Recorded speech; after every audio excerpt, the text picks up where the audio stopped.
Hello বন্ধুরা, welcome to চাকরি সমাধান। আজকে আমাদের ডাব্লিউবি গ্রাম পঞ্চায়েত এবং ডাব্লিউবি পিএসসি মিসলেনিয়াসের জিকে সিরিজের পার্ট 3।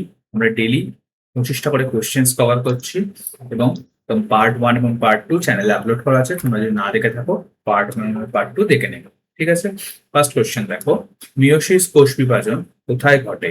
মিয়োসিস কোষ বিভাজন কোথায় ঘটে? অপশনস আছে: এ দেহকোষ, বি জনন মাতৃকোষ, সি আছে স্নায়ু কোষ এবং ডি আছে পেশি কোষ। এর মধ্যে মিয়োসিস বিভাজন কোথায় ঘটে? আমি প্রতিটা কোশ্চেন পড়ে যাওয়ার পর 5 সেকেন্ড করে টাইম দেবো, তোমরা অ্যাটেম্প করবে এবং আউট অফ 25 কত পাচ্ছ সেটা কমেন্ট করে জানাবে। ঠিক আছে, এবং পার্টস গুলো দেখে নেবে। প্রত্যেকটা কোশ্চেনের সাথে আমি ডিটেলস আলোচনা করে নেবো। সেই ডিটেলড আলোচনাগুলো থেকে আরো অনেক কোশ্চেন কভার করা হয়ে যাবে। ঠিক আছে, তো এর উত্তর হবে জনন মাতৃকোষ। জনন মাতৃকোষে মিয়োসিস কোষ বিভাজন ঘটে। ঠিক আছে, এতে কি হয়, একটা মাতৃকোষ থেকে 4টে অপত্য কোষ তৈরি হয়। 4টে অপত্য কোষ তৈরি হয় এবং এবং ক্রোমোজোমের সংখ্যা অর্ধেক হয়ে যায়। ক্রোমোজোমের সংখ্যা অর্ধেক হয়ে যায়। ঠিক আছে, এই প্রক্রিয়ার প্রোফেস ওয়ান দশায় ক্রসিং ওভার ঘটে। ক্রসিং ওভার ঘটে। ঠিক আছে, ক্রসিং ওভার ঘটে। ঠিক আছে, যার জন্য কি দেখা যায়, ক্রসিং ওভারের জন্য জীবের মধ্যে জিনগত বৈচিত্র্য বা মিউটেশন দেখা যায়। ঠিক আছে, মিউটেশন বা জিনগত বৈচিত্র্য দেখা যায়। ঠিক আছে, তাহলে আমরা মিয়োসিস কোষ বিভাজন সম্পর্কে যা যা ইম্পর্টেন্ট ইনফরমেশন আছে সব দেখলাম। তো এর উত্তর হবে জনন মাতৃকোষ। এবং মাইটোসিস যদি বলে, মাইটোসিস কোষ বিভাজন কোথায় ঘটে, তখন আনসার হবে মাইটোসিস কোষ বিভাজন ঘটে হচ্ছে তোমার দেহকোষে। মাইটোসিস কোষ বিভাজন ঘটে হচ্ছে দেহকোষে। ঠিক আছে, নেক্সট কোশ্চেন দেখো,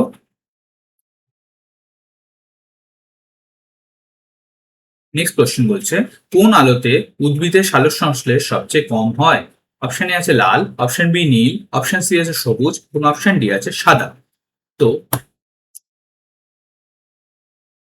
এর রাইট আনসার হবে অপশন সি, সবুজ আলোতে সালোক সংশ্লেষ সবচেয়ে কম হয় এবং সবচেয়ে বেশি কোন আলোতে হয়? লাল এবং নীল আলোতে সবুজ সংশ্লেষ সবচেয়ে বেশি হয়। লাল এবং নীল আলোতে সবচেয়ে বেশি হয় এবং সবুজ আলোতে সবচেয়ে কম হয় সালোক সংশ্লেষ।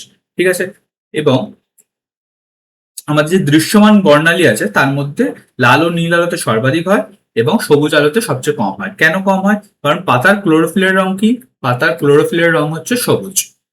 ঠিক আছে, পাতার ক্লোরোফিলের রং হচ্ছে সবুজ, সেই জন্য এটি সবুজ আলোকে শোষণ করতে পারে না। সবুজ আলোকে কি করতে পারে না? শোষণ করতে পারে না। শোষণ না করতে পেরে কি করে? প্রতিফলিত করে দেয়। সেই জন্য সালোক সংশ্লেষ সবচেয়ে কম হয় হচ্ছে সবুজ আলোতে। ঠিক আছে, এবং লাল ও নীল আলোতে সবচেয়ে বেশি হয়। সালোক সংশ্লেষের ফলে যে খাদ্য তৈরি হয় তখন সেটা কি হয়, অ্যাকচুয়ালি শক্তির কি রকমের রূপান্তর হয়? সালোক সংশ্লেষের সময় সৌরশক্তি রাসায়নিক শক্তিতে রূপান্তরিত হয়। সৌরশক্তি রাসায়নিক শক্তিতে রূপান্তরিত হয়। ঠিক আছে, নেক্সট দেখো,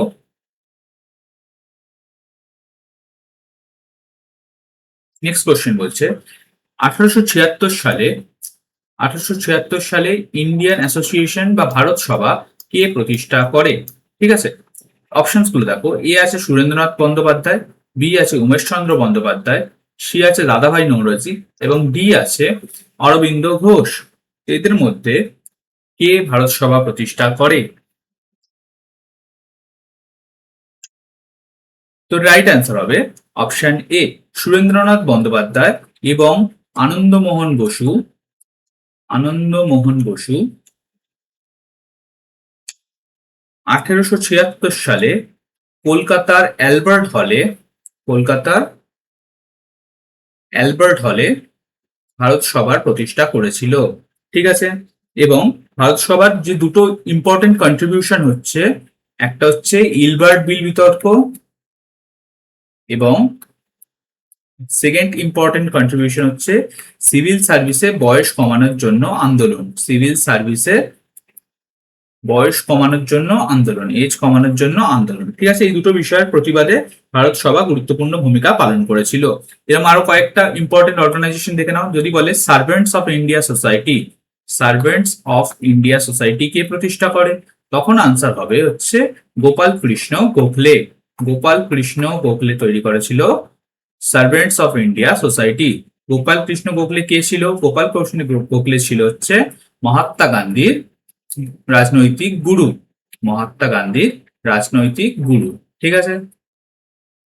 রাজনৈতিক গুরু ছিল হচ্ছে গোপাল কৃষ্ণ গোখলে, তিনি তৈরি করেছিল সার্ভেন্টস অফ ইন্ডিয়া সোসাইটি, ঠিক আছে। এবং উমেশচন্দ্র বন্দ্যোপাধ্যায় কে ছিল? উমেশচন্দ্র বন্দ্যোপাধ্যায় ছিল ইন্ডিয়ান ন্যাশনাল কংগ্রেসের ফার্স্ট প্রেসিডেন্ট। ফার্স্ট যে অধিবেশন হয়েছিল তাতে সভাপতিত্ব করেছিল কে? উমেশচন্দ্র বন্দ্যোপাধ্যায়, ঠিক আছে। ফার্স্ট অধিবেশন কোথায় হয়েছিল সেটা তোমরা কমেন্ট করে বলো। Very very important. ফার্স্ট অধিবেশনটা 1885 সালে হয়েছিল। কোথায় হয়েছিল? ঠিক আছে। দাদাভাই নওরোজিকে, দাদাভাই নওরোজিকে কি বলা হয়? গ্র্যান্ড ওল্ড ম্যান অফ ইন্ডিয়াও বলা হয়। গ্র্যান্ড ওল্ড ম্যান অফ ইন্ডিয়াও বলা হয়, ঠিক আছে। নেক্সট দেখো, নেক্সট কোশ্চেন বলছে নাগার্জুন সাগর বহুমুখী নদী পরিকল্পনা কোন নদীর উপর অবস্থিত? অপশন এ আছে Godavari, option B Kaveri, option C Krishna এবং অপশন ডি আছে নর্মদা। তো নাগার্জুন সাগর বহুমুখী নদী পরিকল্পনা তৈরি হচ্ছে কৃষ্ণা নদীর ওপর। অপশন সি হচ্ছে রাইট আনসার। কৃষ্ণা নদীর ওপর তৈরি হচ্ছে নাগার্জুন সাগর বহুমুখী নদী পরিকল্পনা। কোন রাজ্যে অবস্থিত? তেলেঙ্গানা, তেলেঙ্গানা, ঠিক আছে। এবং কোন জেলায় অবস্থিত যদি বলে তখন উত্তর হবে লানাগোন্ডা, নালাগোন্ডা জেলায় অবস্থিত হচ্ছে নাগার্জুন সাগর বহুমুখী নদী পরিকল্পনা, ঠিক আছে। এবং এর কাজ শেষ হয় 1976 সালে, ঠিক আছে। এবং যদি আরো দুটো ইম্পর্টেন্ট বাঁধ দেখে রাখো, একটাকে বলা হয় হীরাকুদ বাঁধ, ঠিক আছে। হীরাকুদ বাঁধ কোন নদীর ওপর অবস্থিত? হীরাকুদ বাঁধ নদী অবস্থিত হচ্ছে মহানদীর ওপর, ঠিক আছে। কোন রাজ্যে অবস্থিত? ওড়িশাতে। এবং আরেকটা হচ্ছে ভাখরা নাঙ্গাল, ভাখরা নাঙ্গাল বহুমুখী নদী পরিকল্পনা, বহুমুখী নদী পরিকল্পনা এটি তৈরি হচ্ছে শতদ্রু নদীর ওপর, শতদ্রু নদীর ওপর, ঠিক আছে। শতদ্রু নদীকে সুতলেজ নদীও বলা হয়, সুতলেজ নদীও বলা হয়। নেক্সট দেখো, সুপ্রিম কোর্টের বিচারপতিরা কত বছর বয়স পর্যন্ত নিজের পদে বহাল থাকতে পারেন? অপশন এ আছে 60 বছর, অপশন বি 62 বছর, অপশন সি 65 বছর এবং অপশন ডি আছে 70 বছর।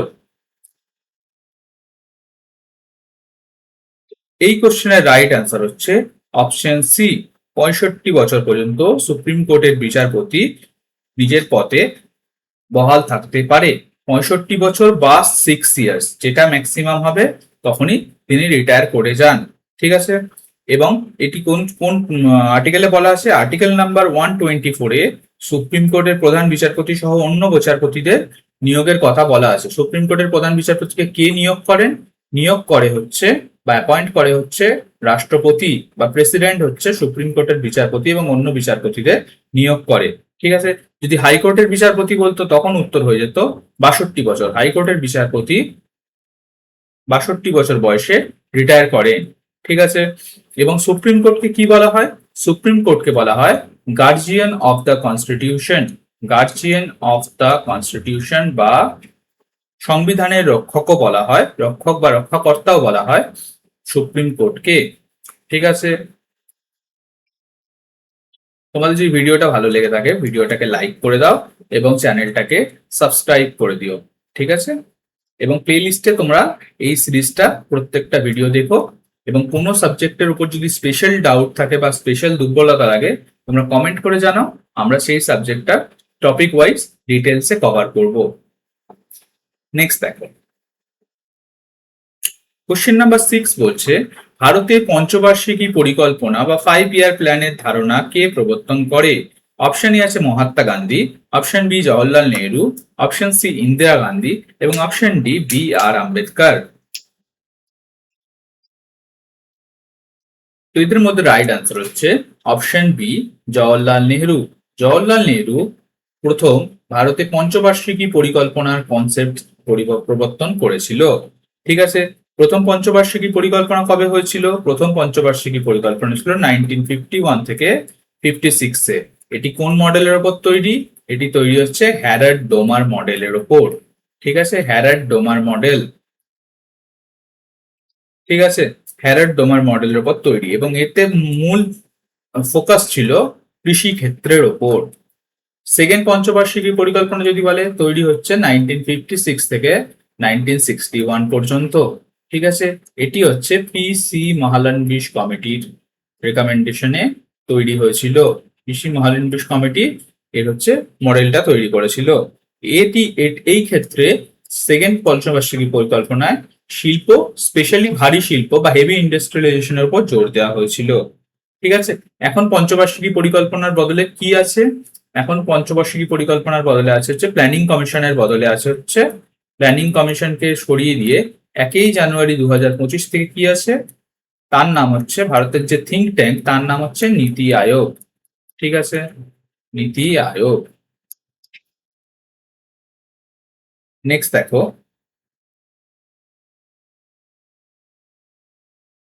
অরিজিন অফ স্পিসিস এই গ্রন্থটি কার রচনা?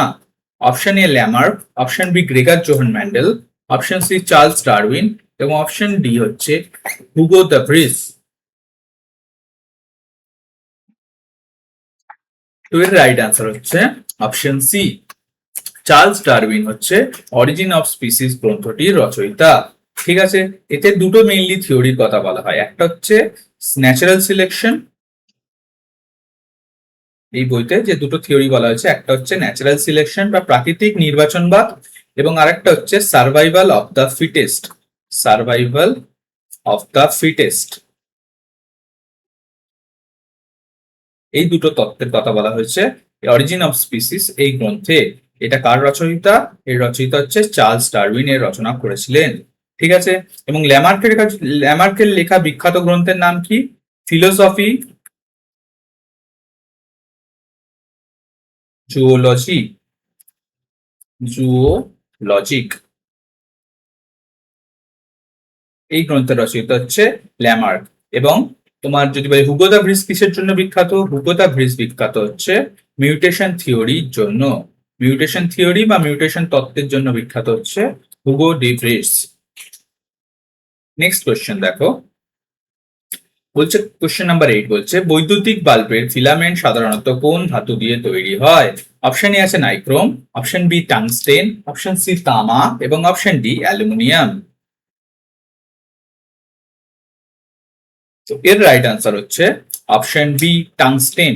টাংস্টেন দিয়ে বৈদ্যুতিক বাল্বের ফিলামেন্ট তৈরি হয়। টাংস্টেনের গলনাঙ্ক খুব বেশি। টাংস্টেনের গলনাঙ্ক হয় 3422 ডিগ্রি সেন্টিগ্রেড। ঠিক আছে, এত বেশি গলনাঙ্ক হওয়ার জন্য টাংস্টেন প্রচন্ড উত্তাপেও আলো চলে, মানে আলো দেয় কিন্তু গলে যায় না। ঠিক আছে, আলো দেয় কিন্তু নিচে গলে যায় না। সেই জন্য টাংস্টেন দিয়ে তোমার বৈদ্যুতিক বাল্বের ফিলামেন্ট তৈরি হয়। এবং টাংস্টেনের জারণ বা মরচে রোধ করার জন্য বাল্বের ভেতর দুটি গ্যাস ইউজ করা হয়, একটা হচ্ছে আর্গন আর একটা হচ্ছে নাইট্রোজেন। এই দুটি গ্যাস বাল্বের ভেতর ইউজ করা হয় টাংস্টেনের জারণ রোধ করার জন্য বা জারণ বন্ধ করার জন্য। ঠিক আছে, নাইক্রোম কোথায় ইউজ হয়? নাইক্রোম ইউজ হয় হচ্ছে তোমার ইলেকট্রিক হিটারের তারে ইউজ হয় নাইক্রোম। ঠিক আছে, এবং তোমার ফিউজ তার কি দিয়ে তৈরি হয় যদি বলে? ইলেকট্রিক ফিউজ তৈরি হয় হচ্ছে টিন এবং সীসার সংকর ধাতু দিয়ে। সীসাকে কি বলে? লেড। টিন এবং লেডের সংকর ধাতু দিয়ে তৈরি হয় হচ্ছে ইলেকট্রিক ফিউজ। ঠিক আছে, নেক্সট দেখো, কোশ্চেন নাম্বার 9 বলছে প্রাচীন ভারতের ইতিহাসে কে অমিত্রাঘাত উপাধি ধারণ করেছিল? অপশন এ আছে বিম্বিসার, অপশন বি অজাতশত্রু, অপশন সি বিন্দুসার এবং অপশন ডি হচ্ছে অশোক। তোমরা অ্যাটেম্প করে আমাকে কমেন্টে জানাচ্ছ তোমাদের স্কোর কত হচ্ছে আউট অফ 25। পুরো ভিডিও দেখার পর কমেন্ট করে বলবে 25-এ তোমরা কত পাচ্ছ। ঠিক আছে, এর মাধ্যমে তোমরা কি জানতে পারবে তোমাদের কোন সাবজেক্ট দুর্বল আছে, কোন সাবজেক্টে তোমরা কোশ্চেন্স গুলো আনসার করতে পারছো, তোমাদের পুরো অ্যাসেসমেন্ট হয়ে যাবে। ঠিক আছে, প্লিজ কমেন্ট করে সবাই জানাবে এবং প্রত্যেকটা ভিডিও পার্ট ওয়াইজ চ্যানেলে আপলোড করা হচ্ছে, পার্টগুলো দেখবে। এবং কোনো সাবজেক্টে যদি স্পেশালাইজ ডাউট থাকে তোমরা সাবজেক্টের নামটা কমেন্ট করে দেবে, আমরা সেই সাবজেক্টের টপিক ওয়াইজ কভার করব ডিটেলসে, এমসিকিউ ফরম্যাটে না, ডিটেলসে কভার করব, ঠিক আছে? এবং চ্যানেলটাকে সাবস্ক্রাইব করে দিও, এই ভিডিওটাকে লাইক করে দিও। তো অমিত্রঘাত উপাধি ধারণ করেছিল হচ্ছে অপশন সি বিন্দুসার। বিন্দুসার অমিত্রঘাত উপাধি ধারণ করেছিল। বিন্দুসার কে ছিল? বিন্দুসার ছিল হচ্ছে চন্দ্রগুপ্ত মৌর্যের পুত্র, ঠিক আছে? চন্দ্রগুপ্ত মৌর্যের পুত্র ছিল হচ্ছে বিন্দুসার। তিনি তিনি অমিত্রঘাত উপাধি কেন ধারণ করেছিল? এটা একটা সংস্কৃত শব্দ, ঠিক আছে? এটা একটা সংস্কৃত শব্দ। এর কথার অর্থ কি হচ্ছে? শত্রু বিনাশকারী, শত্রু বিনাশকারী। এবং গ্রিকরা তাকে এই উপাধি দিয়েছিল, যাকে অরিজিনালি বলা হতো অ্যামিট্রোক্রেটাস। অ্যামিট্রোক্রেটাস, ঠিক আছে? অ্যামিট্রোক্রেটাসকে সংস্কৃত করলে তৈরি হয় হচ্ছে অমিত্রঘাত, যাকে বাংলায় বলে শত্রু বিনাশকারী, ঠিক আছে? তিনি বিন্দুসার এই উপাধি ধারণ করেছিল। এবং যদি বলে বিম্বিসারের উপাধি কি ছিল? বিম্বিসারের উপাধি ছিল হচ্ছে শ্রেণিক, শ্রেণিক। এবং কুণিক ছিল হচ্ছে অজাতশত্রুর উপাধি, কুণিক ছিল হচ্ছে অজাতশত্রুর উপাধি। এবং যদি বলে অশোকের উপাধি কি ছিল? অশোকের উপাধি ছিল হচ্ছে দেবনাম প্রিয়দর্শী, দেবনাম প্রিয়দর্শী ছিল হচ্ছে অশোকের উপাধি। নেক্সট কোশ্চেন দেখো, নেক্সট কোশ্চেন বলছে ভারতের বৃহত্তম লবণাক্ত জল না বিখ্যাত লবণাক্ত জলের হ্রদ প্যাংগং ত্সো কোথায় অবস্থিত? অপশন এ আছে হচ্ছে তোমার Jammu Kashmir, option B Ladakh, option C Himachal Pradesh এবং অপশন ডি হচ্ছে উত্তরাখণ্ড। তো বিখ্যাত লবণাক্ত জলের হ্রদ প্যাংগং ত্সো অবস্থিত হচ্ছে লাদাখে, ঠিক আছে? এটি সমুদ্রপৃষ্ঠ থেকে প্রায় 4350 মিটার উপরে অবস্থিত বলে একে এন্ডেরোহেইক আবদ্ধ হ্রদ বলা হয়। একে এক প্রকার আবদ্ধ হ্রদও বলা হয়, ঠিক আছে? এর 60% তিব্বতে অবস্থিত। তিব্বতকে এখন চায়না ক্যাপচার করে রেখেছে, সেটা চায়নায় অবস্থিত। এবং 40%, বাকি 40% ইন্ডিয়াতে অবস্থিত, ঠিক আছে? যদি বলে ভারতের বৃহত্তম স্বাদু জলের হ্রদ কি? যদি বলে ভারতের বৃহত্তম স্বাদু জল বা মিষ্টি জলের হ্রদ কি? তো স্বাদু জলের হ্রদ হচ্ছে, আনসার হবে হচ্ছে উলার হ্রদ। উলার হ্রদ। উলার হ্রদ কোথায় অবস্থিত? উলার হ্রদ অবস্থিত জম্মু অ্যান্ড কাশ্মীরে, ঠিক আছে?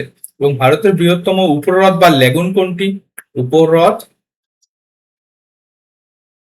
বা লেগুন, বৃহত্তম উপহ্রদ বা লাগুন বা লবণাক্ত জলের হ্রদ যদি বলে, লবণাক্ত জলের হ্রদ হচ্ছে চিল্কা। চিল্কা কোথায় অবস্থিত? চিল্কা অবস্থিত ওড়িশাতে, ঠিক আছে? নেক্সট কোশ্চেন দেখো, নেক্সট কোশ্চেন বলছে সংবিধানের কোন অংশে মৌলিক অধিকার বা ফান্ডামেন্টাল রাইটস বর্ণিত হয়েছে?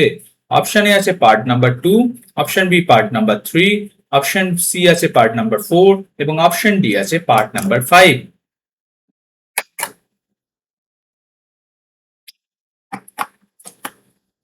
তো সংবিধানের পার্ট নাম্বার 3 তে রাইট আনসার হচ্ছে অপশন বি, পার্ট নাম্বার 3 তে বর্ণিত আছে মৌলিক অধিকার বা ফান্ডামেন্টাল রাইটস, ঠিক আছে? তো অপশন বি পার্ট নাম্বার 3 হচ্ছে রাইট আনসার, ঠিক আছে? এবং এইটি যে মৌলিক অধিকারের কনসেপ্ট আমরা কোন দেশ থেকে নিয়েছি? ইউনাইটেড স্টেটস অফ আমেরিকা থেকে, ঠিক আছে? অ্যাকচুয়াল বলা হয় এটা বিল of rights. United state of আমেরিকায় এটাকে বলা হয় কি? বিল অফ রাইটস। এখান থেকে আমরা কপি করে বানিয়েছি হচ্ছে ফান্ডামেন্টাল রাইটস বা মৌলিক অধিকার, ঠিক আছে? এবং আমাদের সংবিধানে বর্তমানে 6টি মৌলিক অধিকার আছে। কারেন্ট আছে কটা? 6টা। অরিজিনালি কটা ছিল? অরিজিনালি ছিল 7টা, ঠিক আছে? 7 নম্বর কোনটা যেটাকে বাদ দেওয়া হয়েছে? যেটাকে বাদ দেওয়া হয়েছে সেটা হচ্ছে সম্পত্তির অধিকার। সম্পত্তির অধিকার বা রাইট টু প্রপার্টিকে মৌলিক অধিকার থেকে বাদ দিয়ে সম্পত্তির অধিকারকে মৌলিক অধিকার থেকে বাদ দিয়ে তোমার আইনিগত আইন করে দেওয়া হয়েছে, মানে আইনিগত অ্যাক্ট করে দেওয়া হয়েছে। এটাকে করে দেওয়া হয়েছিল 1978 এর আর্টিকেল কনস্টিটিউশনাল অ্যামেন্ডমেন্টে, ঠিক আছে? 1978 এর 44th কনস্টিটিউশনাল অ্যামেন্ডমেন্টে 7th যেটা ছিল সম্পত্তির অধিকার, ওটাকে বাদ দিয়ে দেওয়া হয়েছিল মৌলিক অধিকারের তালিকা থেকে, ঠিক আছে? এবং কত থেকে কত নম্বর আর্টিকেল? আর্টিকেল নাম্বার 12 থেকে আর্টিকেল নাম্বার 35 পর্যন্ত যে আর্টিকেলস আছে তার মধ্যে মৌলিক অধিকারকে বর্ণনা করা হয়েছে। ঠিক আছে, যদি বলে মৌলিক কর্তব্য বা ফান্ডামেন্টাল ডিউটিস কোন পার্টে আছে, তখন ফান্ডামেন্টাল ডিউটিস আছে হচ্ছে পার্ট নাম্বার 4A তে। ঠিক আছে, এবং ডিপিএসপি আছে হচ্ছে পার্ট 4A। ঠিক আছে, ফান্ডামেন্টাল ডিউটিস বা মৌলিক কর্তব্য আমরা কোথা থেকে নিয়েছি, আমরা নিয়েছি ইউএসএসআর থেকে, এবং ডিপিএসপি আমরা নিয়েছি হচ্ছে আয়ারল্যান্ড থেকে। ঠিক আছে, নেক্সট কোশ্চেন দেখো, ব্রিক্স দেশগুলোর সদর দপ্তর বা নিউ ডেভেলপমেন্ট ব্যাংকের হেডকোয়ার্টার কোথায় অবস্থিত? অপশন এ আছে Moscow, option B Cape Town, option C Shanghai এবং অপশন ডি আছে নয়াদিল্লি। এগুলোর মধ্যে রাইট আনসার হবে অপশন সি সাংহাই। সাংহাইতে অবস্থিত হচ্ছে ব্রিক্স এর হেডকোয়ার্টার। ঠিক আছে, ব্রিক্স এবং নিউ ডেভেলপমেন্ট ব্যাংকের হেডকোয়ার্টার। 2010 সালে ব্রিক্স তৈরি হয়েছিল, মানে ব্রিক্স ফর্ম করেছিল। তার আগেও ব্রিক্স ছিল। তার আগে কোন চারটে দেশ ছিল? ব্রাজিল, রাশিয়া, ইন্ডিয়া এবং চায়না। 2010-এ সাউথ আফ্রিকা যোগ দেওয়ার পর এটা তৈরি হয়ে যায় ব্রিক্স। ঠিক আছে, এর হেডকোয়ার্টার কোথায় অবস্থিত? সাংহাই, চায়নাতে। ঠিক আছে, এবং তোমার যদি বলে আরেকটা সিমিলার অর্গানাইজেশন যার নাম হচ্ছে SAARC, সার্কের হেডকোয়ার্টার কোথায় অবস্থিত? সার্কের হেডকোয়ার্টার অবস্থিত কাঠমান্ডু, নেপালে। যদি বলে তোমাকে WHO এর হেডকোয়ার্টার কোথায় অবস্থিত? জেনেভা, সুইজারল্যান্ডে অবস্থিত WHO এর হেডকোয়ার্টার। ঠিক একইভাবে WTO, ওয়ার্ল্ড ট্রেড অর্গানাইজেশন, এটা হচ্ছে ওয়ার্ল্ড হেলথ অর্গানাইজেশন, দুজনেরই হেডকোয়ার্টার অবস্থিত হচ্ছে জেনেভা, সুইজারল্যান্ডে। নেক্সট কোশ্চেন দেখো, মানুষের লালারসে কোন উৎসেচকটি পাওয়া যায়? অপশন এ আছে pepsin, option B ptyalin, option C lipase এবং অপশন ডি আছে ট্রিপসিন। তো এর রাইট আনসার হচ্ছে অপশন বি টায়ালিন। টায়ালিনের আরেক নাম কি? টায়ালিনের আরেক নাম হচ্ছে স্যালাভেরি অ্যামাইলেজ। টায়ালিনকে আরেকবার কি বলা হয়? স্যালাভেরি অ্যামাইলেজও বলা হয়। ঠিক আছে, এটি কোথায় পাওয়া যায়? মানুষের লালারসে। ঠিক আছে, এটি শর্করা জাতীয় খাবারকে ভাঙতে সাহায্য করে, ভেঙে কিসে পরিণত করে? মল্টোজে পরিণত করে। শর্করা জাতীয় খাবারকে ভেঙে মল্টোজে পরিণত করে। ঠিক আছে, সেই জন্য টায়ালিন হচ্ছে লালারসের এই উৎসেচকটি আমাদের দরকারি উৎসেচক। ঠিক আছে, এবং পাকস্থলীতে কোন উৎসেচক পাওয়া যায় যদি বলে, তখন উত্তর হবে পাকস্থলীতে পাওয়া যায় হচ্ছে পেপসিন। পেপসিন কি করতে সাহায্য করে? পাকস্থলীতে প্রোটিন পরিপাক করতে, প্রোটিন পরিপাকে সাহায্য করে। প্রোটিন পরিপাকে সাহায্য করে হচ্ছে পেপসিন। কোথায় পাওয়া যায়? হচ্ছে পাকস্থলীতে। এবং ফ্যাট বা স্নেহ পদার্থ যদি পরিপাকে সাহায্য করে হচ্ছে লাইপেজ। ফ্যাট বা স্নেহ পদার্থ পরিপাকে সাহায্য করে হচ্ছে লাইপেজ। ঠিক আছে, নেক্সট দেখো, পারমাণবিক চুল্লিতে ব্যবহৃত ভারী জলের রাসায়নিক নাম কি? অপশন এ আছে H2O2, অপশন বি আছে D2O, অপশন সি আছে H3O, অপশন ডি আছে HCO2। আমরা জানি সাধারণ জলের রাসায়নিক সংকেত হচ্ছে H2O এবং ভারী জল বা হেভি ওয়াটারের রাসায়নিক সংকেত হচ্ছে D2O। D2O কি করতে ব্যবহৃত হয়? পারমাণবিক চুল্লিতে নিউট্রনের গতি কমাতে ইউজ করা হয় হচ্ছে D2O। ঠিক আছে, এটি একটি মডারেটর হিসাবে ইউজ করা হয়। নেক্সট দেখো,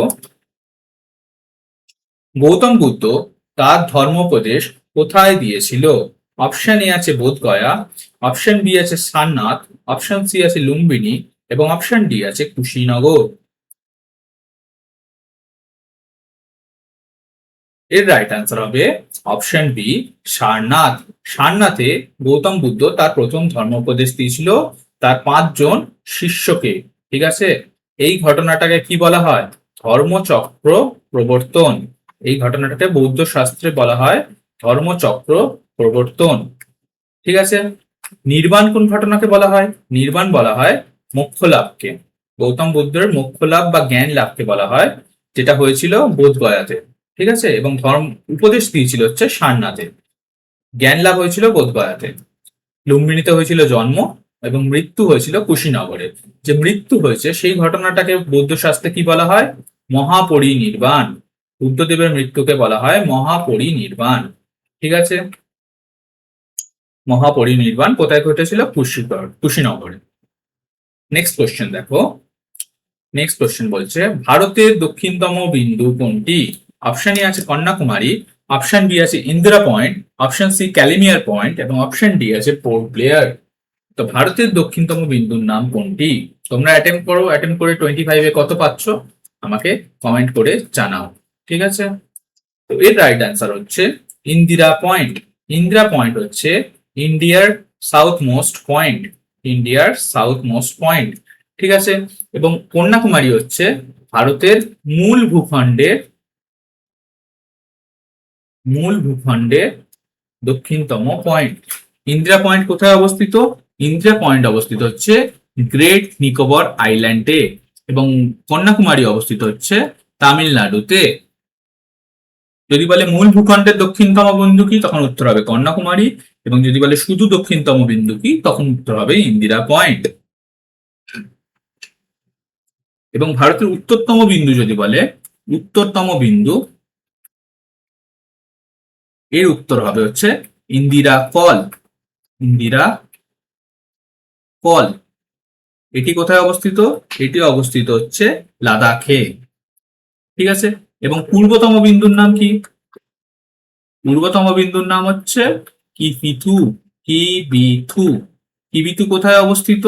অরুণাচল প্রদেশে। অরুণাচল প্রদেশে অবস্থিত হচ্ছে কিবিথু। তোমরা আমাকে কমেন্ট করে বলো পশ্চিমতম বিন্দুর নাম কি? পশ্চিমতম বিন্দুর নাম কি? ঠিক আছে, এটা কমেন্ট করে জানাবে। ঠিক উত্তর হলে আমি কমেন্টটা লাভ রিয়াক্ট দিয়ে দেবো। নেক্সট কোশ্চেন দেখো। জাতীয় অবস্থায় চলাকালীন কোন মৌলিক অধিকারটি বাতিল করা যায় না? অপশন ই আছে ধারা নম্বর 19, অপশন বি আছে ধারা 20 ও 21, অপশন সি আছে ধারা 14, এবং অপশন ডি আছে ধারা 25। তো এর মধ্যে রাইট আনসার হচ্ছে জাতীয় অবস্থা চলাকালীন ধারা 20 এবং ধারা 21-কে বাতিল করা যায় না। ঠিক আছে, এটি হচ্ছে 1978 এর যে আর্টিকেল কনস্টিটিউশনাল অ্যামেন্ডমেন্ট হয়েছিল 44th, সেখানে এটি সংশোধন করা হয়। নিয়ম মানে এই নিয়মটি যোগ করা হয় সংশোধন করে। ঠিক আছে, এবং আর্টিকেল নাম্বার 20 কি বলে? আর্টিকেল নাম্বার 20 বলে হচ্ছে অপরাধীর দোষী সাব্যস্ত হওয়ার বিরুদ্ধে সুরক্ষা। দোষী সাব্যস্ত হওয়ার বিরুদ্ধে সুরক্ষা। ঠিক আছে, দোষী সাব্যস্ত হওয়ার সুরক্ষাকে বলা হয় আর্টিকেল নাম্বার 20-তে বলা আছে। এবং আর্টিকেল 21-এ কি বলা আছে? আর্টিকেল 21-এ বলা আছে হচ্ছে আর্টিকেল 21-এ বলা আছে জীবন ও ব্যক্তিগত স্বাধীনতার অধিকার। জীবন এবং ব্যক্তিগত স্বাধীনতার অধিকারকে বলা আছে আর্টিকেল নাম্বার 21-এ। ঠিক আছে, এই দুটো আর্টিকেল আমাদের ন্যাশনাল এমার্জেন্সি চলাকালীনও বাতিল করা যায় না। ঠিক আছে, ন্যাশনাল এমার্জেন্সি চলাকালীনও এটা বাতিল করা যায় না। তো ন্যাশনাল এমার্জেন্সি এবার যদি বলে সেটা কোন আর্টিকেলে বর্ণিত আছে? Article number 352। তোমরা জানো আমাদের দেশে 3 রকমের এমার্জেন্সি হয়, 3টে এমার্জেন্সি হয়। একটা হচ্ছে ন্যাশনাল এমার্জেন্সি, যেটাকে বলা হয় আর্টিকেল নাম্বার 352-তে সেটা বর্ণিত আছে। ঠিক আছে, আরেকটা হচ্ছে স্টেট এমার্জেন্সি। স্টেট এমার্জেন্সি যেটা আছে আর্টিকেল নাম্বার 356-এ, এবং আরেকটা হচ্ছে ফাইন্যান্সিয়াল এমার্জেন্সি বা আর্থিক জরুরি ব্যবস্থা, তখন হচ্ছে সেটা হচ্ছে আর্টিকেল নাম্বার 360-তে। এগুলো সবকটাই জারি করে হচ্ছে রাষ্ট্রপতি নিজে। এবং আর্টিকেল 360 হচ্ছে একমাত্র ফাইন্যান্সিয়াল এমার্জেন্সি, হচ্ছে এমন একটা এমার্জেন্সি যেটা এখনো পর্যন্ত ভারতের ইতিহাসে জারি করা হয়নি। ঠিক আছে, জারি করা হয়নি। এবং বাকি দুটি এমার্জেন্সি যেমন ধরো ন্যাশনাল এবং স্টেট এমার্জেন্সি, এগুলো একাধিকবার ভারতের ইতিহাসে জারি করা হয়েছে। নেক্সট কোশ্চেন দেখো। নেক্সট কোশ্চেন বলছে কোষের সুইসাইড ব্যাগ বা আত্মঘাতী থলি কাকে বলা হয়? Option A ribosome, option B Golgi body, option C lysosome, এবং অপশন ডি আছে ভ্যাকুয়াল। তো কোষের সুইসাইড ব্যাগ বা আত্মঘাতী থলি বলা হয় হচ্ছে লাইসোজোমকে। অপশন সি হচ্ছে রাইট আনসার। লাইসোজোম হচ্ছে কোষের সুইসাইড ব্যাগ। ঠিক আছে, কারণ এটি ক্ষতিগ্রস্ত হলে বা ফেটে গিয়ে নিজের কোষেরই অন্যান্য অঙ্গাণুগুলোকে ধ্বংস করে ফেলতে পারে। সেই জন্য লাইসোজোমকে কি বলা হয়? Suicide bag of the cell. Suicide bag of the cell বলা হয় হচ্ছে লাইসোজোমকে। রাইবোজোমকে কি বলা হয়? রাইবোজোম কি করতে ইউজ করে? এবং তোমার ধরো মাইটোকন্ড্রিয়া কি করতে ইউজ করে? মাইটোকন্ড্রিয়া ইউজ হচ্ছে, মাইটোকন্ড্রিয়াকে বলা হয় হচ্ছে কোষের শক্তিঘর বা power house of the cell. Power house of the cell বলা হয় হচ্ছে মাইটোকন্ড্রিয়াকে। এবং রাইবোজোমকে বলা হয় কোষের protein factory. Protein factory of the cell বলা হয় হচ্ছে রাইবোজোমকে। Protein factory of the cell. ঠিক আছে, নেক্সট দেখো, পারমাণবিক চুল্লিতে মডারেটর হিসাবে নিচের কোনটি ব্যবহৃত হয়? অপশন এ আছে ক্যাডমিয়াম দণ্ড, অপশন বি আছে গ্রাফাইট, অপশন সি আছে ইউরেনিয়াম এবং অপশন ডি আছে তরল সোডিয়াম।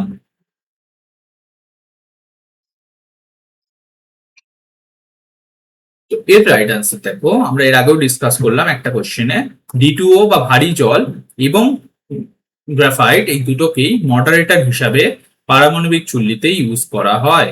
ঠিক আছে, মডারেটর হিসেবে কি করা হয়? অ্যাকচুয়ালি নিউট্রনের গতিবেগ কমিয়ে, নিউট্রনের গতিবেগ কমানোর জন্য এটি ইউজ করা হয়। এবং নিউক্লিয়ার যে চেন রিয়াকশন হয় পারমাণবিক চুল্লিতে, সেটাকে সম্পূর্ণভাবে বন্ধ করার জন্য কি ইউজ হয়? সম্পূর্ণভাবে বন্ধ করার জন্য ইউজ হয় হচ্ছে, সম্পূর্ণভাবে বন্ধ করার জন্য ইউজ হয় ক্যাডমিয়াম দণ্ড। ঠিক আছে, ক্যাডমিয়াম দণ্ড বা একে কন্ট্রোল রডও বলা হয়। ঠিক আছে, আরেকটা সিমিলার কোশ্চেন দেখে রাখো, সূর্যের যে বিপুল শক্তি সেটি কোন নিউক্লিয়ার প্রপার্টি ইউজ করে হয়? সূর্যের বিপুল শক্তি হয় নিউক্লিয়ার ফিউশন ইউজ করে। নিউক্লিয়ার ফিউশন ইউজ করে হয় হচ্ছে সূর্যের বিপুল শক্তি উৎপন্ন হয়। নিউক্লিয়ার ফিউশন হবে বা নিউক্লিয়ার সংযোজন যাকে বলে, সেটা হচ্ছে রাইট আনসার। নিউক্লিয়ার সংযোজন বা নিউক্লিয়ার ফিউশন ইউজ করে হয় সূর্যের বিপুল শক্তি। নেক্সট কোশ্চেন দেখো, তহকিক ই হিন্দ এই গ্রন্থটি কার রচয়িতা? Option A Ibn Battuta, option B Al Biruni, option C হচ্ছে তোমার আবুল ফজল এবং অপশন ডি হচ্ছে আমির খসরু।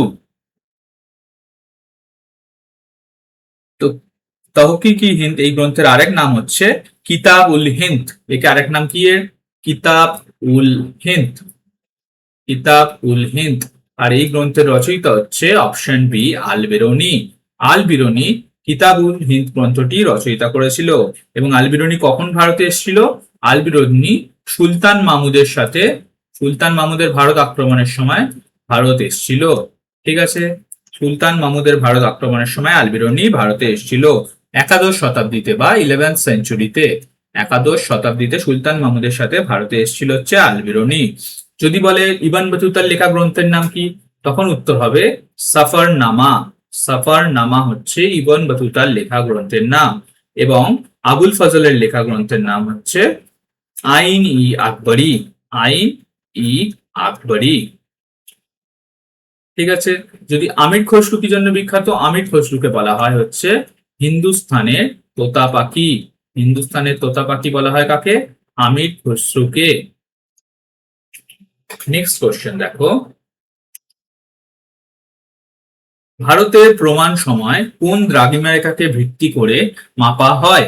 অপশন এ আছে 82.5 ডিগ্রি ইস্ট, অপশন বি আছে 88.5 ডিগ্রি ইস্ট, অপশন সি আছে, সরি, অপশন সি আছে 80.5 ডিগ্রি ইস্ট এবং অপশন ডি আছে 90.5 ডিগ্রি ইস্ট।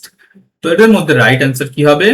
তোমরা আগে অ্যাটেম্প্ট করো, তোমাদের এখনো পর্যন্ত কত স্কোর হয়েছে, ফাইনালি যখন হবে ভিডিওটা শেষ তখন আমাকে কমেন্ট করে জানাবে তোমরা 25-এ কত পাচ্ছ। এবং ভিডিওটা ভালো লেগে থাকলে ভিডিওটাকে লাইক করে দাও এবং চ্যানেলটাকে সাবস্ক্রাইব করে দাও। এরকম অনেক ভিডিও চ্যানেলে অলরেডি আপলোড করা আছে, প্লেলিস্টটা গিয়ে দেখে নাও এবং আপকামিং ভিডিওস এর জন্য চ্যানেলটাকে সাবস্ক্রাইব করে রাখো। তো ইন্ডিয়ান স্ট্যান্ডার্ড টাইম, ভারতের প্রমাণ সময় মাপা হয় হচ্ছে অপশন এ 82.5 ডিগ্রি ইস্ট কে ধরে। ঠিক আছে, 82.5 ডিগ্রি ইস্ট যেটাকে বলা হয় 82 ডিগ্রি 30 মিনিটও বলা হয়। ঠিক আছে, এই এই দ্রাঘিমাংশকে ধরে, এই দ্রাঘিমাংশটি কোথা দিয়ে গেছে বলতো? এটি গেছে হচ্ছে উত্তরপ্রদেশের, উত্তরপ্রদেশের মির্জাপুর এলাকার ওপর দিয়ে, এলাহাবাদের কাছে মির্জাপুর এলাকার ওপর দিয়ে গেছে হচ্ছে 82.5 ডিগ্রি ইস্ট। ঠিক আছে, এটার উপর ভিত্তি করে ভারতের সময় মাপা হয়। ঠিক আছে, ভারতের সময় গ্রিনিচ মিন টাইম যেটা জিএমটি বলা হয় তার থেকে হচ্ছে 5.5 ঘন্টা এগিয়ে। জিএমটি প্লাস 5.30 করলে যে টাইম পাওয়া যায় সেটা হচ্ছে ভারতের সময়। ঠিক আছে, ভারতের প্রমাণ যে দাগিমা রেখা, যে আইএসটি রেখা, সেটা কটা রাজ্যের ওপর দিয়ে গেছে যদি বলে, তখন অ্যান্সার হবে এটি হচ্ছে 5টি রাজ্যের ওপর দিয়ে গেছে। সেই 5টি রাজ্য কি কি? ইউপি, আমরা দেখলাম ইউপি। আর হচ্ছে রাজ্যগুলো হচ্ছে এমপি, ছত্তিশগড়, ওড়িশা এবং অন্ধ্রপ্রদেশ। ঠিক আছে, এবং কর্কট ক্রান্তি রেখা যদি বলে, tropic of cancer, tropic of cancer, tropic of cancer গেছে হচ্ছে ভারতের 8টি রাজ্যের ওপর দিয়ে, 8টি রাজ্যের ওপর দিয়ে। এবং পশ্চিমবঙ্গের ক্ষেত্রে যদি বলে 5টি জেলার ওপর দিয়ে। এটা আগের ভিডিওতে আমরা ডিটেলসে কভার করেছি, তোমরা ভিডিওগুলো দেখে নিও, আগের পার্টগুলো। ঠিক আছে, নেক্সট কোশ্চেন দেখো। নেক্সট কোশ্চেন বলছে, অর্থ বিল কেবলমাত্র কোথায় উত্থাপন করা যায়? অপশন এ আছে Rajya Sabha, option B Lok Sabha, option C আছে যে কোনো পক্ষ এবং অপশন ডি আছে সুপ্রিম কোর্ট। তো অর্থ বিল বা মানি বিল উত্থাপন করা যায় অপশন বি কেবলমাত্র লোকসভাতে। ঠিক আছে, এটি রাজ্যসভাতে উত্থাপন করা যায় না। কত নম্বর আর্টিকেলে অর্থ বিলের কথা বা মানি বিলের কথা বলা আছে? Article number 110। ঠিক আছে, এটি প্রথমে লোকসভাতেই পেশ করতে হয়। রাজ্যসভা এই বিলটিকে সর্বাধিক 14 দিন আটকে রাখতে পারে। ঠিক আছে, কিন্তু এটা রাজ্যসভায় পেশ করা যায় না। ঠিক আছে, এবং কোন বিল অর্থ বিল কিনা সেটা ঠিক কে করে? সেটা ঠিক করে হচ্ছে লোকসভার স্পিকার যে হয়, সেই ঠিক করে এই বিলটা অর্থ বিল কিনা, মানে এটা লোকসভায় পেশ হবে নাকি রাজ্যসভাতেও পেশ হতে পারবে। এবং অর্থ বিল পেশ করার আগে কার অনুমতি নিতে হয়? অনুমতি নিতে হয় হচ্ছে, অনুমতি নিতে হয় রাষ্ট্রপতি বা প্রেসিডেন্টের অনুমতি লাগে। ঠিক আছে, নেক্সট কোশ্চেন দেখো। এশিয়ান গেমস 1951 সালে কোথায় অনুষ্ঠিত হয়েছিল? ঠিক আছে, অপশন এ দেখো Tokyo, option B Beijing, option C Nayadilli এবং অপশন ডি হচ্ছে জাকার্তা। এর মধ্যে প্রথম এশিয়ান গেমস 1951-এ আয়োজিত হয়েছিল হচ্ছে নয়াদিল্লিতে। ঠিক আছে, নয়াদিল্লিতে 4 মার্চ 1951 থেকে মেজর ধ্যানচাঁদ ন্যাশনাল স্টেডিয়ামে এটি উদ্বোধন হয়েছিল। এতে কটা দেশ অংশগ্রহণ করেছিল? 11টি দেশ অংশগ্রহণ করেছিল এবং এতে জাপান জিতেছিল সর্বাধিক মেডেল। জাপান জিতেছিল হাইয়েস্ট নাম্বার অফ মেডেল। ঠিক আছে, হাইয়েস্ট নাম্বার অফ মেডেল জিতেছিল জাপান এবং ভারত ছিল হচ্ছে দ্বিতীয় স্থানে। ঠিক আছে, এবার যদি বলে অলিম্পিক্স প্রথম কোথায় হয়েছিল? অলিম্পিক স্টার্ট হয়েছিল হচ্ছে 1896-এ। 1896-এ কোথায় হয়েছিল? গ্রিসের অ্যাথেন্সে, গ্রিসের অ্যাথেন্সে। এবং যদি বলে কমনওয়েলথ গেম, তাহলে কমনওয়েলথ গেম স্টার্ট হয়েছিল হচ্ছে তোমার 1930-তে ক্যানাডাতে, হ্যামিল্টন বলে এক শহরে, ক্যানাডার হ্যামিল্টনে। ঠিক আছে, নেক্সট কোশ্চেন দেখো। স্নায়ুতন্ত্রের গঠনগত এবং কার্যগত এককের নাম কি? Option B nephron, option B neuron, option C হচ্ছে অ্যালভিওলাই, অপশন ডি আছে অ্যাকসন। তো এদের মধ্যে স্নায়ুতন্ত্রের গঠনগত এবং কার্যগত এককের নাম হচ্ছে নিউরন। ঠিক আছে, নিউরন হচ্ছে, নিউরন কোষ হচ্ছে মানবদেহের দীর্ঘতম কোষও বটে। যদি মানবদেহের দীর্ঘতম কোষের নাম জিজ্ঞেস করে তখনও উত্তর কি হবে? নিউরন। ঠিক আছে, এই কোষ বিভাজিত হতে পারে না কারণ এতে সেন্ট্রোজেম নিষ্ক্রিয় অবস্থায় থাকে। তাই দুটি নিউরনের সংযোগস্থলকে কি বলা হয়? সাইন্যাস। সাইন্যান্স, সাইন্যান্স বলা হয় দুটি নিউরনের সংযোগস্থলকে, দুটি নিউরনের সংযোগস্থলকে বলা হয় সাইন্যান্স। এবং যদি বলে কিডনির গঠনগত এবং কার্যগত একক কি? যদি কিডনির ক্ষেত্রে আনসার হবে বা বৃক্কের ক্ষেত্রে আনসার হবে নেফ্রন। নেফ্রন হচ্ছে কিডনির গঠনগত এবং কার্যগত একক। এবং সিমিলারলি অ্যালভিওলাই হচ্ছে লাংস বা ফুসফুসের গঠনগত এবং কার্যগত একক। ঠিক আছে, নেক্সট দেখো। মার্শ গ্যাস এর প্রধান উপাদান কি? অপশন এ আছে butane, option B propane, option C methane, option D হচ্ছে ইথেন। এর মধ্যে রাইট আনসার হবে অপশন সি মিথেন। মিথেন হচ্ছে মার্শ গ্যাসের প্রধান উপাদান। ঠিক আছে, CH4 বা মিথেন হচ্ছে কি রকমের গ্যাস? এটি একটি গ্রিন হাউস গ্যাস। ঠিক আছে, এটি জলাভূমি, প্রধানত জলাভূমি বা ধান খেতে জৈব পদার্থের পচনের ফলে প্রাকৃতিকভাবেই সৃষ্টি হয়। ঠিক আছে, এবং সিএনজি প্রধান উপাদান হচ্ছে মিথেন। মিথেন দিয়ে কি তৈরি হয়? সিএনজি তৈরি হয়। যদি বলে এলপিজি কি দিয়ে তৈরি হয়? Liquefied petroleum gas. Liquefied petroleum gas কি দিয়ে তৈরি হয়? তখন উত্তর হবে বিউটেন এবং প্রোটেন। বিউটেন এবং প্রোপেন দিয়ে তৈরি হয় হচ্ছে এলপিজি। ঠিক আছে, বা ফায়ার ড্যাম্প নামে কোন গ্যাস পরিচিত যদি বলে? ফায়ার ড্যাম্প নামে পরিচিত হচ্ছে মিথেন গ্যাস। মিথেন গ্যাসকে আরেক নাম কি হচ্ছে? Fire damp. ফায়ার ড্যাম্পও বলা হয়, কারণ এটি কয়লা খনিতে বিস্ফোরণ ঘটায়। ঠিক আছে, তো তোমাদের কতগুলো আনসার ঠিক হলো? আউট অফ 25 তুমি কত স্কোর করলে সেটা তোমরা আমাকে কমেন্ট করে জানিও। এবং আগের পার্টগুলো চ্যানেলে প্লেলিস্ট করা আছে, প্লেলিস্টে আপলোড আছে, আগের পার্টগুলো দেখে নিও। ঠিক আছে, যদি ভিডিওটা ভালো লেগে থাকে লাইক করে দাও এবং চ্যানেলটাকে সাবস্ক্রাইব করে দিও। দেখা হবে পরের পার্টে। বাই।